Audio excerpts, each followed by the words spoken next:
औज़ुबिल्लाहिमिनश्शैतानिर्रजीम बिस्मिल्लाहिर्रहमानिर्रहीम। मेरे वेखण ते सुनन वाले दोस्तां वीरां नूं मेरी तरफों अस्सलाम वालेकुम।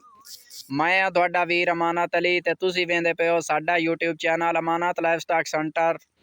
दोस्तों उम्मीद करदा मेरे सारे दोस्त वेखण ते सुनन वाले ठीक ठाक होणगे, खुशबाश होणगे। ते जनाब अज मैं तुहाडी खिदमत विच नवीं वीडियो लैके हाज़िर होया। जनाब बहुत सारे दोस्तां दा सवाल सी कि इन्हां दिनां दे विच किहड़ी सानू फार्मिंग करनी चाहिए है, गोट फार्मिंग या बकरा फार्मिंग। मतलब बकरी फार्मिंग करिए या बकरा फार्मिंग करिए, बकरी लैनी चाहिए है या बकरे पालने चाहिए ने, किहड़ी चीज़ सानू सब तो ज़्यादा मुनासिब है। तो जनाब इन्हां दिनां दे विच दोवें बहुत ज़्यादा तुहाडे कोल एक गोल्डन चांस है कि तुसी बकरे भी पाल सकते हो तो बकरियां भी पाल सकते हो। तो दोस्तों अज मैं तुहाडे नाल शेयर करांगा ज़ाती तजर्बे तो बाद कि बकरी फार्मिंग किस तरह की जा सकती है, या तुसी इन्हां दिनां दे विच बकरी फार्मिंग करके किस तरह ज़्यादा तो ज़्यादा नफ़ा हासिल कर सकते हो। अगर अल्लाह पाक ने चाहा इंशाअल्लाह बाफजले खुदा तुसी बकरी फार्मिंग अगर इन्हां दिनां दे विच करदे हो तो तुहानू इंशाअल्लाह डबल मुनाफा होएगा। तो जनाब अज दी वीडियो शुरू करते हैं। दोस्तों बकरी फार्मिंग जिहड़ी है वो तुसी इस तरीके नाल कर सकते हो कि मतलब अक्तूबर, नवंबर ते दिसंबर ये 3 महीने सर्दी दे ने, अगे जनवरी भी सर्दी का महीना है जी। 3 तो 4 महीने जिहड़ा ज़्यादा सर्दी हुंदी है। इस सर्दी के मौसम दे विच जनाब बकरी फार्मिंग जिहड़ी है वो भी एक तरीके दे नाल कीती जावे ते आसान रह जाती है। कई दोस्तां दा सवाल हुंदा है कि यार सर्दी दे विच ते बकरी पालनी बहुत मुश्किल हो जाती है। वो गल इस तरह है दोस्तों कि अगर तुसी एक तरीके के तहत, तुसी एक फार्मूले के तहत या अपनी खुराक मैनेजमेंट करते हो तो एक शेड्यूल के मुताबिक तुसी बिल्कुल आसानी दे नाल बकरी पाल सकते हो सर्दी दे विच। ते हुण आ जाने जनाब कि असी बकरी फार्मिंग किस तरह करिए ताकि सानू ज़्यादा तो ज़्यादा नफ़ा होवे। तो जनाब मैं एक ज़ाती तजर्बा किया जनाब, अज तो 10 दिन पहले मैं मंडी तो 4 बकरियां खरीद के लिया सी ते उन्हां दे उत्ते एक्सपेरीमेंट करन तो बाद जनाब मैं वीडियो शेयर कर रहा दोस्तों के नाल। तो दोस्तों बकरी फार्मिंग की है, बकरी फार्मिंग का ये हुंदा है कि तुसी ये जिहड़ा हुण महीना चल रहा है इस महीने दे विच या अज तो 10-15 दिन पहले जेड़े मेरे वीर भाई ने अगर बकरी खरीदी है तो वो वास्ते एक बहुत ही अच्छी अपॉर्चुनिटी है।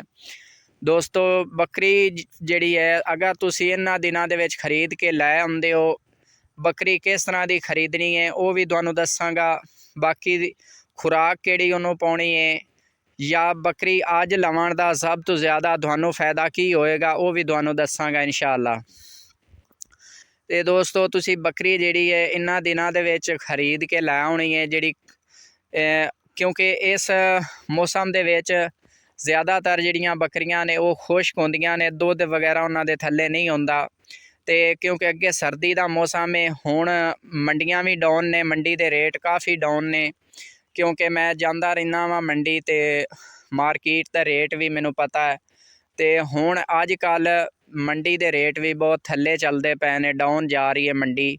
तो हुण अगर तुसी मंडी जाके जानवर खरीदते हो तो तुहानू बिल्कुल मुनासिब कीमत के उत्ते मिलणगे। तो जनाब तुहाडे नाल तुहानू जानवर भी विखाउणा वा जिहड़े मैं खरीद के ले आया वा, तो नाल ही उन्हां दी कीमत भी तुहानू दसांगा कि इस कीमत दे विच मैं लेके आंदियां ने।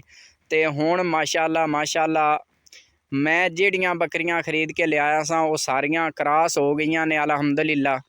तो विदिन 5 महीनों के अंदर अंदर माशाअल्लाह इन्हां ने डिलीवर कर देना है। तो उस तो बाद इंशाअल्लाह बाफजले खुदा ये डबल कीमत दियां ने। तो जनाब सब तो पहले आ बकरी वेखो, ए दोस्तों वेख सकते हो ए बकरी। ये दोस्तों मैं बकरी 35,000 के खरीदी है, 6 दंद के मूँह के विचों। तो जनाब कई दोस्त आते हैं कि यार 50,000 तो थल्ले तो बकरी आउंदी ही नहीं, 60,000 की तो वध 70,000 की है। तो दोस्तों ए वेखो मैं एक ज़ाती तजर्बा करन तो बाद दोस्तों के नाल शेयर कर रहा। मैं बकरी 35,000 की आंदी सी, हुण इनू 3 तो 4 दिन हो गए ने माशाअल्लाह ये क्रॉस भी हो गई है। ये चराई ते ने माशाअल्लाह इन्हां नू ज़्यादा ਐਕਸਟਰਾ ਖੁਰਾਕ ਦੇਣ ਦੀ ਕੋਈ ਜ਼ਰੂਰਤ ਨਹੀਂ ਪਉਂਦੀ ਮੈਨੂੰ। ਤੇ ਇਹ ਮਾਸ਼ਾਅੱਲਾ ਜਿਸ ਦਿਨ ਇਹ ਡਿਲੀਵਰ ਕਰੇਗੀ ਉਸ ਦਿਨ ਇਹ 70,000 ਰੁਪਏ ਦੀ ਵੀ ਮਾਰਕੀਟ ਦੇ ਵਿੱਚ, ਕਿਉਂਕਿ ਉਸ ਟਾਈਮ ਮਾਰਕੀਟ ਦੇ ਰੇਟ ਵੀ बढ़ ਜਾਣੇ ਨੇ, ਸਰਦੀਆਂ ਨਿਕਲ ਜਾਣੀਆਂ। ਸਰਦੀ जिस टाइम निकल जाती है, मतलब फरवरी मार्च दे विच इन्हें डिलीवर करना है माशाअल्लाह, तो उस टाइम ये बकरी जिहड़ी है डबल पैसों की है। हुण जनाब आ जाओ अगली बकरी दे उत्ते। ए दोस्तों वेखो,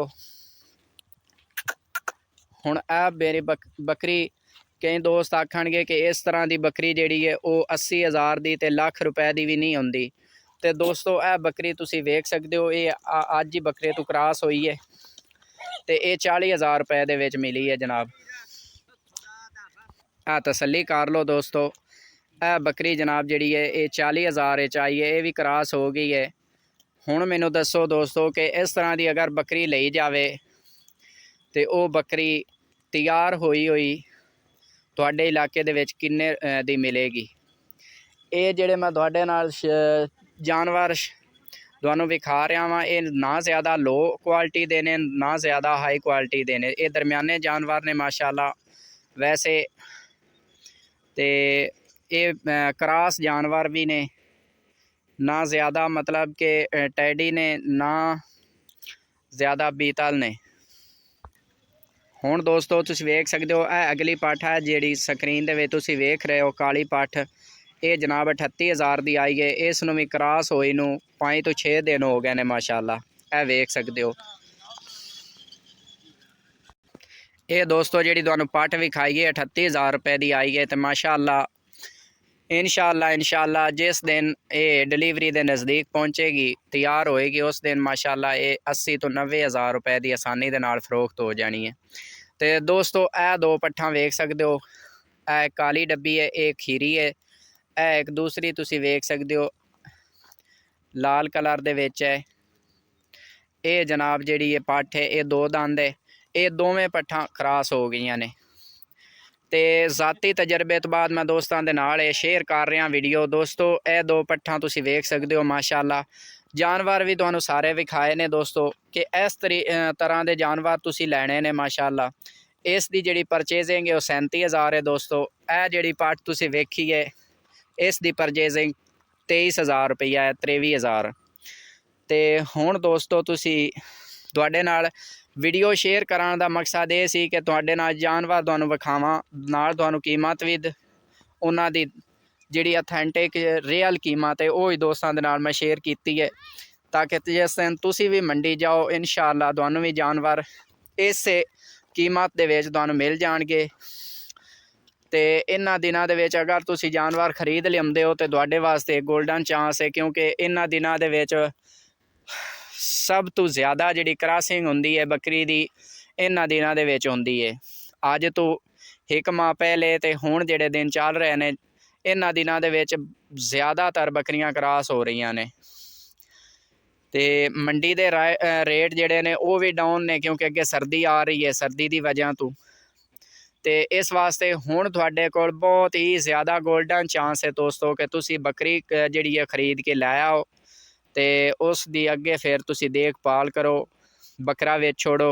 तुहाडी बकरी आउंदियां ही माशाअल्लाह क्रॉस हो जाएगी। तो क्रॉस होने तो बाद इंशाअल्लाह 5 तो 6 महीने दे अंदर अंदर डिलीवर कर देगी। अगर तुसी अगे मतलब कि नहीं रखनी, बकरियां की तरह पाल के बेचनी है, तो फिर भी वो तुहानूं बकरे तो भी ज़्यादा प्रॉफिट देगी।